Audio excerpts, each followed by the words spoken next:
Hello, basketball fans. Talking hoops once again with Michael McCleary of the Argus Leader, Jason Andera of Midco Sports, and man, we've had a lot of interesting weeks of basketball, but this one, I mean, the preview alone of just the games in the next 7 days is ridiculous, and some of the matchups we've had over the last 7 days have been crazy too. So, a lot of stuff to dig into. Michael, how have you been doing? Been doing good. Got to see a couple really nice basketball games last week, and excited for some more this week.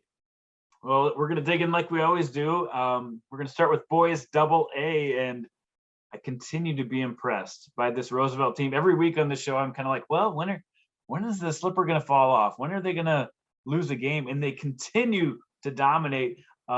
Their win margin over the last 2 weeks now is 20 points per game, and those have all been against above 500 teams, except for last night's win against Huron. This Roosevelt team is walking the walk. What do you think?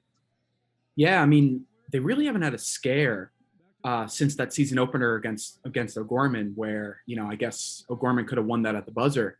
But I mean, even that next game against O'Gorman, the Knights have played Roosevelt better than any team this year, but Roosevelt still won that game pretty handily. I mean, it was competitive, but they had a pretty decent separation towards the end. So, I mean, look, the team's good.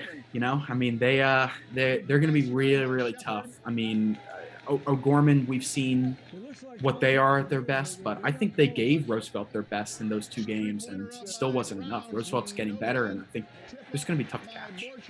Yeah, Roosevelt, had a fun win against Jefferson where they pretty much controlled it, and then they played Washington the very next night, and both teams came out on fire. And Roosevelt was the one that had the legs to last through all 4 quarters and really pulled away in the second half. It was close in the first half, but right now I'm not going to talk about when Roosevelt's going to lose because we'll just enjoy it while it lasts, I guess. Yeah. But in Double A action, we had some great games last week, and you were there to watch Lincoln and Washington go to 3 overtimes. What was your reaction to that game?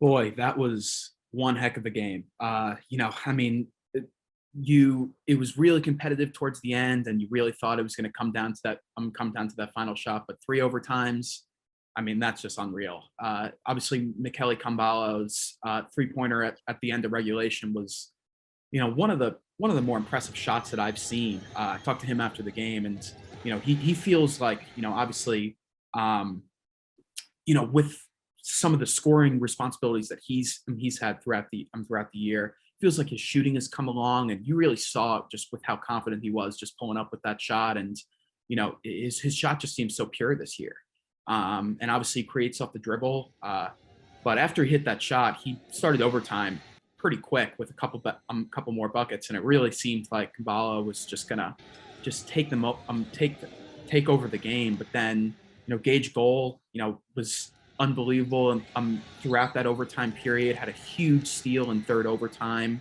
After Lincoln hit a couple threes, I mean, that game was so competitive, but there was just a lot of good basketball being played, and it really opened my eyes to how good Lincoln can be. Obviously, they went through some growing pains, but they're a young team that's really coming into their own, and I think they could be a really good team down the stretch.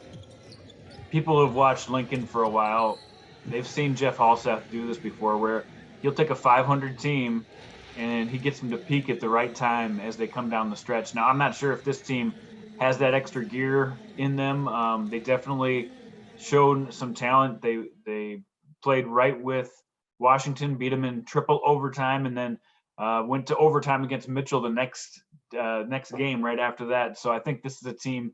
We'll definitely keep an eye on these Patriots as a team that could crack that top part of the elite teams in in Double A this year, which it's really seemed like it's been Roosevelt, O'Gorman, and then everybody else. But maybe the Pats are that team that can crack that. Yeah. And can you really blame them for getting tired in that overtime period against Mitchell? It's just Heck been, no.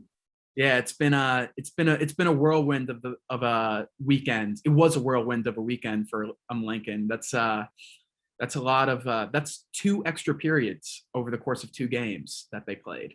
between those 4 overtimes. Exactly.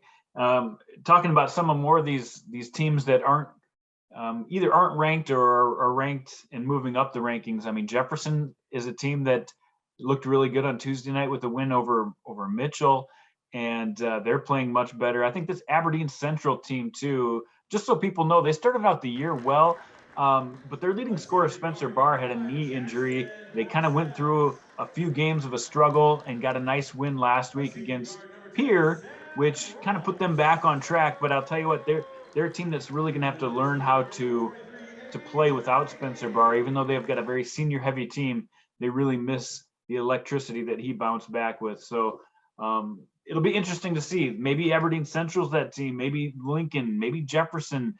I mean, what do you think about the rest of this group in Class AA? Yeah, you got to look back to the beginning of the season when Aberdeen Central was maybe considered one of the more solid teams coming into the year, just because they basically returned everybody. They graduated nobody. And, you know, they have some big playmakers in Barr and also Sam Rolfs as well. So, you know, I mean, they're a team that I think can make some noise if they just kind of figure it out. But, you know, this is definitely something new that they're working with. But, you know, Jefferson is a team that really sticks out to me. Obviously, they've picked up some really big wins in the past couple weeks. Taylor Ashley's playing really well. Caden Year has played well all season. I think they're a really, really good team. And of course, the story with Jefferson is always that they're young, and you know that next year's always the year as far as Jefferson comes. But you know, they're a team that I really think can contend at the end of this season. I mean, their development just as a new team and a young group has come along a lot quicker than I guess a lot of people might have imagined, which, you know, was sort of the same with them during football and sort of the same, you know, with everything in Jefferson athletics. They're, you know, they've been really impressive this year. And yeah, I'm really excited to see how they do down the road. Class AA is going to be a lot of fun to watch these next few weeks. That's for sure. Let's move to Class A. We only got one undefeated team left in Class A. That's Dakota Valley. Last week we had 2 other previously undefeated teams get knocked off. Winter took their first loss of the year on the road to Gregory, and Groton in the NEC DAC 12 clash lost their first game to Lynx. Class A right now, I mean, it's all Dakota Valley. Any other comments on Class A for you, Michael? Yeah, well, I got to shout out Gregory with picking up a win over Winter, which was undefeated coming into the week. You know, I mean, Daniel Mitchell is a real exciting player. He's obviously young. Most of Gregory's team is young. They got 3 seniors, no juniors, and 10,000 freshmen. So, you know, they Mitchell, he's a sophomore, really tall, can shoot, can get to the basket. You know, he scored 31 points, 12 rebounds. He basically beat Winter all on his own. It's really impressive, and I think they're a team that's going to get a lot better in future years. But you know, that was obviously a marquee win for them, and yeah, it makes Class A a little bit more easier to analyze, because when you got 13-0 Dakota Valley at the top with, you know, Isaac Bruns and, you know, all that they got, you know, it seems like they're the favorite, and of course they're a young team too, so they could keep on getting better as well. Yeah, I agree. St. Thomas More still cruising along. Lynx is a team that's been kind of under the radar, not really ranked, but playing really well. Flanders still just 1 loss. They got a couple tough games this week, so looking forward to some good matchups. We'll talk about some of those big matchups we're looking forward to a little later in the show as well. And I also had to mention Cale Lundeen of T area in that NEC DAC 12 clash. He put up 41 points and went over 1,000 points for his career. So shout out to Cale on a big week in his career. All right, let's move to Class B. And as I look at Class B, you know, every week we talk about De Smet and White River. You know, we've talked about Lower Brule before, but let's talk about some of the under the radar teams, some teams that, you know, maybe took a couple losses already, but seem to maybe have some room to peak. And I wanted to start with 4 that I picked out: Freeman Academy, Marion, Howard, Wabash Summit, and Gregory. And I want to go through these teams a little bit. Freeman Academy, Marion. this is a co-op that's only been in existence for 5 years, and their coach Austin Unruh has coached a lot of these guys since 7th grade. He really likes the way this team plays together, and their senior Quincy Blue really makes things go. He's a Skywalker. This guy is a dunker, and he can also score from the outside. So between him and Thalen Schroeder and Connor Epp, they are very balanced in scoring. Any one of those guys can lead their team in scoring on a given night. And they really have a tough part of their schedule coming up. They just beat Marty last night. They still have Oldham, Ramona, Rutland, Viborg, Hurley, Gayville, Vollen, 3 teams that are well over 500. That'll be tough for them to play. And then a big game against Lower Brew against Dakota Wesleyan coming up in the DWU Classic here a week from Saturday. So I think that Freeman Academy Marion is a team to watch, but really another team is Howard. This Howard team, only 2 losses on the year, okay? They've only got 2 losses. One of those was to McCook Central Montrose, and that was without Jay Syfor, their big guy on the inside. He was playing in a football all-star game in Texas, so he had to leave. So sometimes we don't know the whole story behind the story when you lose these games. And their other loss to DeSmet. Other than that, they've been killing it this year, and they've got every single one of their starters averaging between 8 and 14 points. Again, balance is a key for some of these teams, and not many teams have 2 big guys. So with Jay Syfor and Colt Kepsel in the middle, I think this Howard team is definitely an under-the-radar team. And another one that I liked at the beginning of the year, Wabash Summit, the Mustangs. They took a couple early losses, and you kind of forget about them. But again, balanced scoring, Damon Opdahl has been absolutely great for them this year, and Jay Galbra, another guy on the inside that gives them that inside-outside look. So I think if they get a little better on defense and maybe find some guys off the bench to get things going, I think they're a team to watch out. And then my last under-the-radar team in Class B, you already talked about them, is this Gregory team. But, they come in 9-6, so you look at the record and you're like, eh. But when they show the ability to beat an undefeated team in Class A, it makes you take notice. And because they're so young, they are definitely up and down. They did have a 5-game winning streak, which I really think they were on the right track here before last night's loss to MVP. And that was a back-to-back game, coming off a huge upset. So, and they still played MVP very, very tough. But I think this Gregory team, don't be surprised if they make some noise and find their way to the SODAC 16. You talked about Gregory a little bit. It's a fun team to watch, isn't it? Yeah, absolutely. And two other teams that I definitely want to mention in Class B. I don't know if they're under the radar. If anything, some of them are getting more attention than they probably have. They getting the attention that they deserve that they weren't getting earlier in the year. But Aberdeen Christian is one to start off with. They were one of the teams that were sort of the favorites coming into the season behind that DeSmet White River, duo. But obviously Malik Weaker has had a really good season scoring the ball.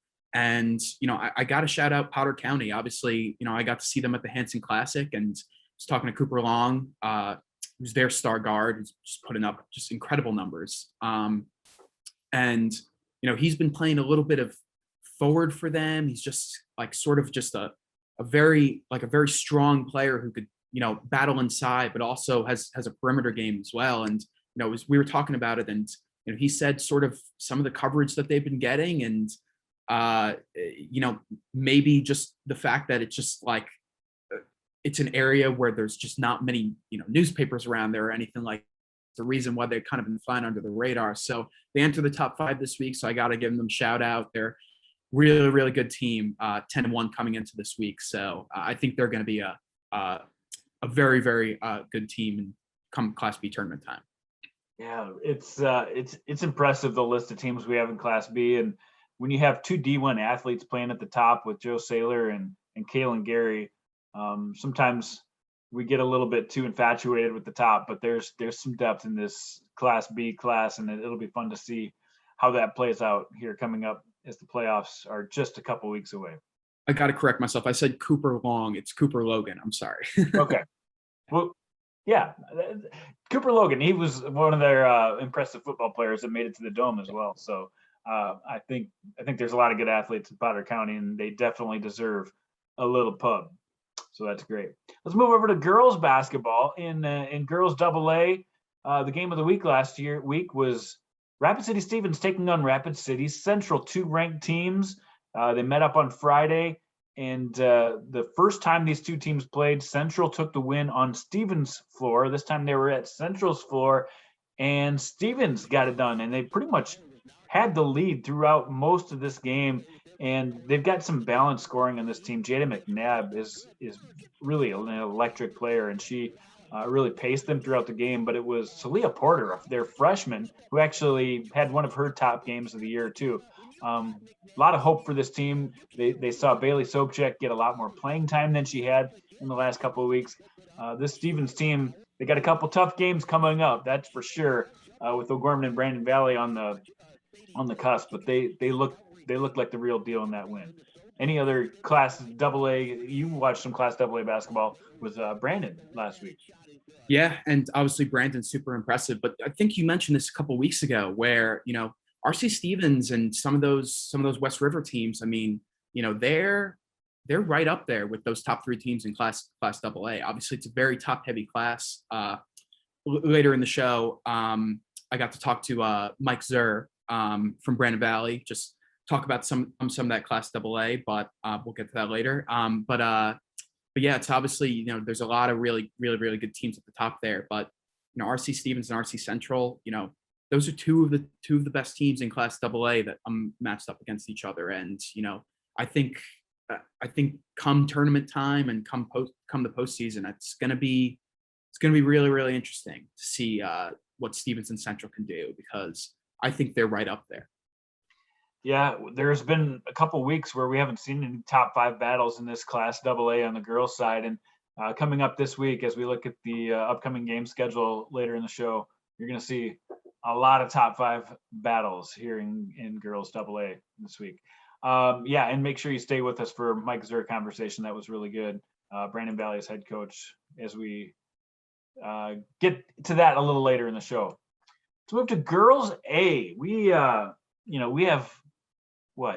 11 teams that have 2 losses or less, in-state losses or less in Class A. We finally have no undefeated teams as of last night, because Wagner took their first loss of the year to Hanson, another good team. But in that game, I sent a message to Michael Kopel, the head coach at Wagner, and just said, "Hey, what happened in that game? What was the story?" And he said, "Hey, Hanson played really well, and our defense was okay, but offensively, they have so many scorers, and usually they have maybe 1 or 2 players who are off. They had 4 or 5 players that had trouble shooting. So credit that Hanson defense for getting it done. Annalise Weber had a huge night for Hanson to get them on the right track, and Wagner shows that they are vulnerable, just like everybody else in this class. You've watched some Class A basketball here recently too, and you just did a nice article on how many good teams we have in this class.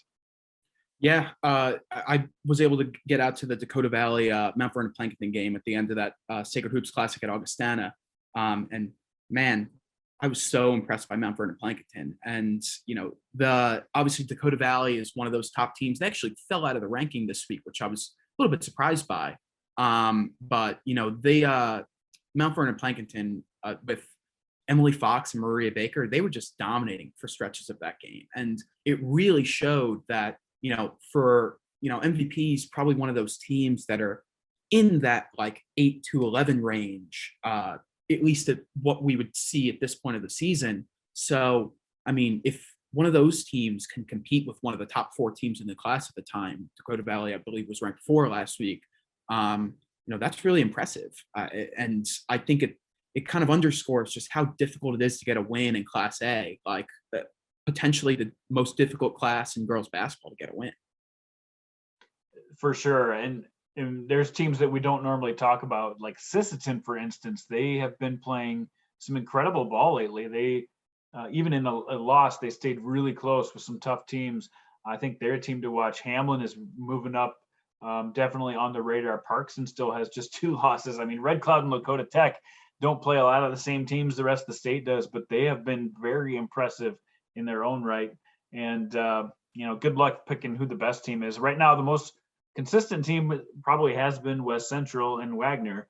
But, I mean, we could see anything happen in this class. Yeah, I sort of said it in the story the other day. I mean, if a team outside the ranking beat the top team in this class, I don't even know if I'd be that surprised. I mean, obviously Wagner has played unbelievable this year. You mentioned West Central.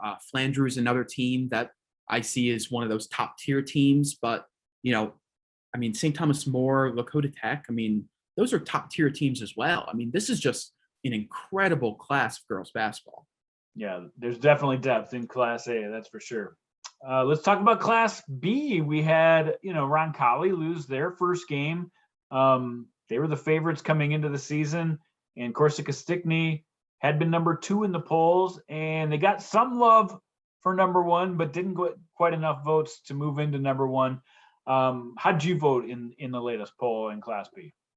I had Corsica Stickney as my number 1. I was able to see them go up against Flandreau, and the way that they dominated inside, it just was really convincing against a really good Flandreau team. They've played some really, really good Class A opponents, and Roncalli is, I believe they played 8 Class A opponents throughout their schedule, coming down from Class A last year, but their schedule just stays relatively steady. And obviously none of their Class B games have been relatively close at all. So, Roncalli probably still deserves that top spot because, you don't want to get knocked down to number 2 with a loss like that over against Hamlin. Hamlin's obviously a really good team. But, it's I think Corsica Stickney is sort of right up there with them, and that's why I gave them that little edge. I had a feeling that they weren't going to get to number 1. I believe they only got 5 votes to Roncalli's maybe 11 for the number 1 spot. But yeah, I mean, I think Corsica Stickney is really, really good team in Class B. And, with Roncalli coming down from Class A last year, I think everybody sort of thought that Roncalli was going to dominate the class, but Corsica Stickney is right up there with them. Yeah, Corsica Stickney, definitely a team that's been in the running for the last 3 years in Class B and haven't quite gotten it done, partly because of COVID, partly because of some upsets. This year with Avery Broughton coming out, just barely a year over her ACL injury, she's still, when she plays well. She just can't recover quite as well, and she's getting better and better at recovering. So having a stud like that to go to down the stretch is really going to help this Corsica Stickney team. Roncalli, on the other hand, if you look at opponents' winning percentage, their opponents' winning percentage is the highest of any team in Class B. So they've played a tough schedule because they play a lot of Class A teams, but they haven't played a lot of elite teams. So a lot of good, solid teams, but not a lot of elite teams. And I think Corsica Stickney has played more of those top tier teams. So you can make a case. If you're me, you can make a case either way. I did vote for Roncalli just because Corsica Stickney's had taken losses to Class A teams, and Roncalli has to A teams. So really, like I said, you can make a case either way. But Class B right now gets interesting because same thing there. There's a lot of teams under the radar that could make something happen. Michael Rohrbach, the head coach at Aberdeen Christian, I kind of looked into why they lost a couple of games, and they went through a stretch without one of their top players, Joy Rohrbach. She is back now. She had a good game last night, and I think they're a team that could belong in that top tier if they keep playing well. They've gotten some great games out of Mallory and Hannah Miller, 2 outstanding 6 foot plus players that they have on a Class B team. So I think they're another team in Class B we got to watch out for. All right, let's move on to our guest coach. Michael, you had a chance to bring in the coach this week. Yeah, and I talked to Brandon Valley girls basketball head coach Mike Zerr. Obviously, Brandon Valley, one of those teams in Class AA that's just had a great start to the year. One of those top tier teams, and we talked about obviously behind Hillary Behrens, their superstar, I would say. Some of the players that have really stood out this year and just sort of made them a well-rounded group and a team that's going to contend for a title come down the stretch. Hey, Mike, how are you doing? Good, man. Good to see you. Yeah, Well, obviously it's been a really good start for you guys this season. I mean, what's been working just kind of in this early part of the schedule? It's been a great start for our kids. You talk about, kind of the season in thirds. You look at that first third of the season, trying to kind of establish, some roles and things like that. In this middle third, kind of accelerating into that. And, I think our kids have done a great job of that. We have 6 awesome seniors that, kind of bring our energy and bring our tempo every single day.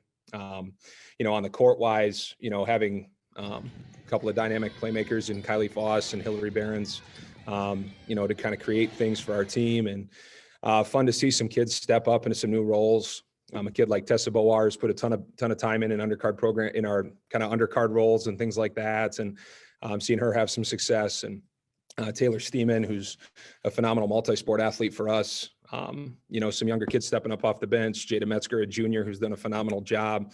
Kennedy Deckert, stepping up as a sophomore, and Sydney Thuy being a great senior presence for us in the paint. I mean, it's really been a full team effort, and, really proud of our kids so far, and hopefully our best basketball is still yet to come. Yeah. And obviously those first 5 or 6 teams in Class AA are really, really tough. I guess, did you expect that, that was going to be how the class sort of like shook out early in the season? Well, I mean, I think you have Washington and O'Gorman at the top, and, Stevens, and I think we all kind of saw Rapid City Central being somebody like that. And, we obviously hope we could compete in that group with what we had coming back, and some of the things, hopefully we did at the end of the year last year, and trying to ride some of those good things out, at the start of this season. But, that middle group of teams from, 6 to, even down to like 13, 14. I mean, there's still a lot of really good teams in there. And, some teams that on any given night, you can show up to a gym and be taught a lesson pretty fast, and, we've been lucky to maybe weather a couple storms in there. I think of a peer team that never quit and really gave us all we wanted, a couple weeks ago or a week ago now. But no, it's every year in AA. I mean, you're going to have to bring your best every night, or, you're going to walk away, not thrilled with what happens. So, at the top, obviously super competitive, but, still a lot of depth there too, with some really talented teams and players in there. Yeah, obviously Hillary had a great season for you guys last year. I mean, what are some of the improvements that she made coming into this year? She's really turned herself into a 3-level scorer. Somebody who can score at the rim, in the mid-range, and at the perimeter. That's been a huge thing for us. She affects the game on both ends. Tom Savage, who writes for our Brandon Valley Journal out here, kind of said, like, well, she only had 10 points the other night. Like, 10 points is still a heck of a night. It's still not that. I mean, and it's how are you affecting the game? And I think. There's times where it's like, we got to get Hill going, like this is a great thing for our team. And there's times where, she's willing to facilitate if teams are, doing everything they can to take her away. And so that's been really cool to see from her. And at the end of the day, she wants to win. And that's our entire team. It doesn't matter who has 15 or 20 or, 10 tonight, or, if we score 75 or we score 5, as long as there's one more point on the board at the end for us, I don't think our team's going to be too upset about that. So, but yeah, she's had a phenomenal year for us, and as a phenomenal kid and player. Yeah. And in that regard, I mean, there have been times throughout the year where Tessa and Kylie have led your team in scoring. I guess, what does the offense look like when, they can take over a little bit, and what does that mean about your team? Well, I think they don't care who gets the credit, and I think that's the cool part about them, is it's, the other night against Harrisburg, Kylie has 17, and somebody told me that. It's like, yeah, I guess she did, awesome. But, this goes back to Coach Statham, when I took over for him a couple years ago. He always built his program on playing off the pass and doing things together. And I think offensively, when you have 5 pairs of hands touch the ball on a possession, it's very rare that bad things happen. And I think, we kind of have some goals set in as far as how many assists we want to have as a team. And, there's no greater play than making a pass for a teammate and, seeing them have success. So I think, our team's really bought into that right now. When the ball sticks, we struggle. But when the ball moves, things get going pretty well, especially for us in transition, and I think that's something that, we all talk about as coaches, like, well, we want to play fast, we want to play up tempo. And I think, our team really takes that to heart, and, whether it stops on the defensive end or transition steals, that sort of thing. It's been fun to watch our team just kind of turn it loose and be willing to share it at any given time. Yeah, watching your team, it's impressive just how many versatile players you have on the floor. I guess, how would you describe your team on both ends to somebody who's never seen you play before? I think hopefully we're unselfish to start with. We do things together and that sort of thing. But I think it's a team that's really athletic. You don't see a bunch of 5'11" girls out there running around. It's a team that works extremely hard. That's something we always want to say about our team, that, we might not be huge at every single position, but that we're going to be physically tough, and, we're going to play with grit and do the little things that are necessary to win basketball games when it matters the most. It's a joy to coach them. It's really a fun group of kids. Yeah. And obviously we mentioned earlier that this class is super, super competitive. So as you sort of enter that final third, what are some of the games that really stand out as, games that you have circled, or, games that you think are going to be a tough battle? Well, I mean, I think, like I said, I think every night you want to go 1-0, and I would hate to lose that, that focus. But you've got, this weekend you have kind of a mini state tournament for us. We play Rapid City Central, Rapid City Stevens, and Sioux Falls, Washington on Tuesday, all on the road. And so that's obviously a big stretch for us, based on rankings and different things like that, but each one of those games will take a unique effort, from us to try to, compete with those teams. We want to give everybody our best every night. And then you have some teams rounding into form at the end of our schedule too. Lincoln's playing really well. Mitchell's playing really well. I think they're on like a 6-game winning streak right now. And so Huron too down the stretch.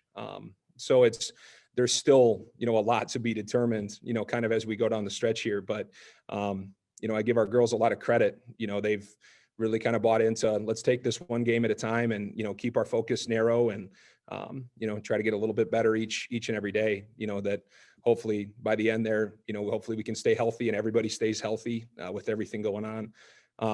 But hopefully we're playing our best basketball when it matters the most in March. Yeah. Thanks so much for doing this, Mike. Yeah, no problem. Thanks, man. Mike Zerr, one of those several coaches in Class AA that has their team in a good position, but this is the week. We mentioned it before. Class AA gets a little bit interesting. Let's start with the girls. Big games coming up, and Brandon Valley takes a trip to West River to play those two ranked teams. O'Gorman also takes a trip out there to play those two ranked teams. So we're going to have 4 ranked battles in the matter of 2 days between Class AA competition. That's gonna, somebody's gonna come out of that thing. I don't think they're all gonna go 1-1. Somebody's gonna come out with a couple losses. Yeah, it will be really interesting because, like I said before, those West River teams are really, really good. So I would not be surprised to see the West River teams kind of show that they're up there with those top three teams in the class. They've been ranked 4 and 5 pretty much all year, but this could be the week where we determine that, okay, now you're starting to get those head-to-head matchups. These West River teams, especially Stevens, who's just been unbelievable this year. I really think they could separate themselves, or if not separate themselves, kind of show that they belong. But obviously talking to Zerr, Mike Zerr, he mentioned those 2 West River games and then going to Washington that next Tuesday. They got a gauntlet of a schedule the next 3 games.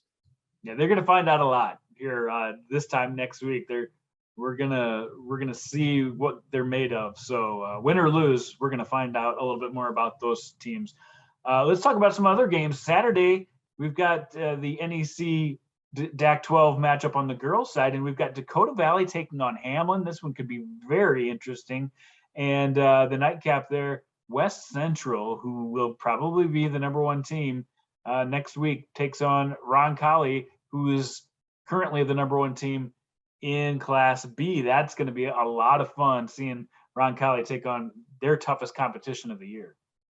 Yeah, and I got to see Dakota Valley play and Hamlin early in the year and the Throwback Classic game. That game is something I'm really excited for. Obviously, Riley Rosenquist has just been scoring the ball at an incredible rate this year, so I'm really excited to see how they do. Obviously, they fell out of the rankings this week, but I think they're a team that belongs. So, I feel like if they get a win over Hamlin, they got to start getting that attention back, even though some of those other teams in Class A are really, really threatening.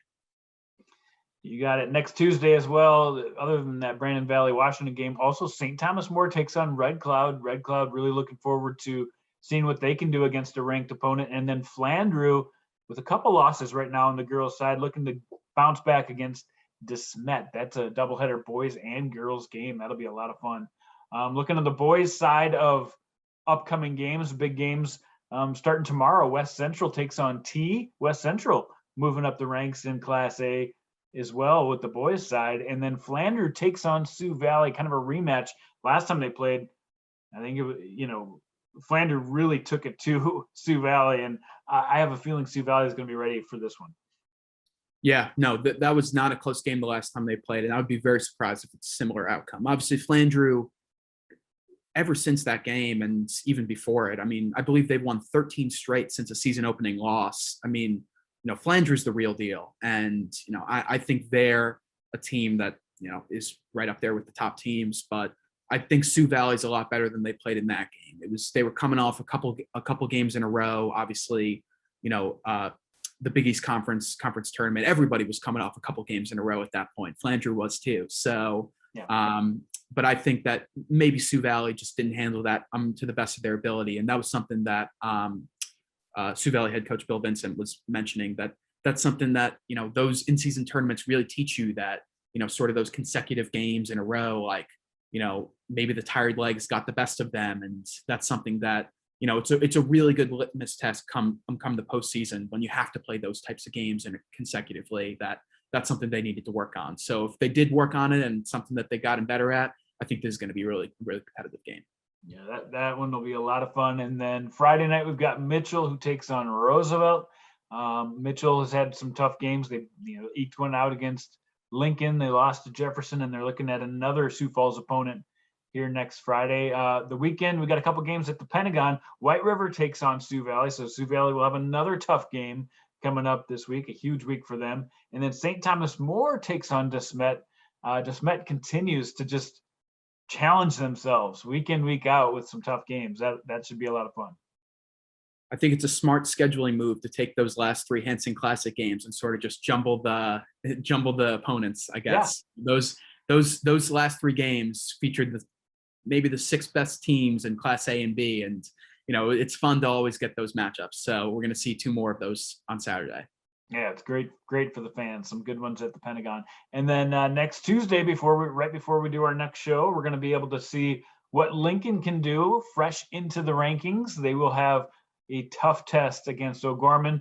Aberdeen, still out of the rankings, but maybe has a chance to work their way back in as they play Mitchell, and Mitchell continues that tough schedule over these couple of weeks. And then Flandreau, who gets, after playing Sioux Valley on that previous Thursday, will get the state's top team in Class B in DeSmet as part of that doubleheader. A lot of great stuff coming up over the next 7 days. 2 pages worth of great games. What are you doing this week, Michael, as far as Argus leader coverage? Well, it's USD SDSU week, so unfortunately Saturday I'm booked. But on Friday I'll be out at Roosevelt to see Mitchell play for the first time this year. Obviously, they have a really good start, and going up against the top team in the class, that'll be really interesting. So I definitely want to see that game, and excited to kind of see Roosevelt play again, because it's been a while and they've dominated ever since I last saw them. So yeah, that'll be a lot of fun. At Midco Sports next week, we actually have 2 live games.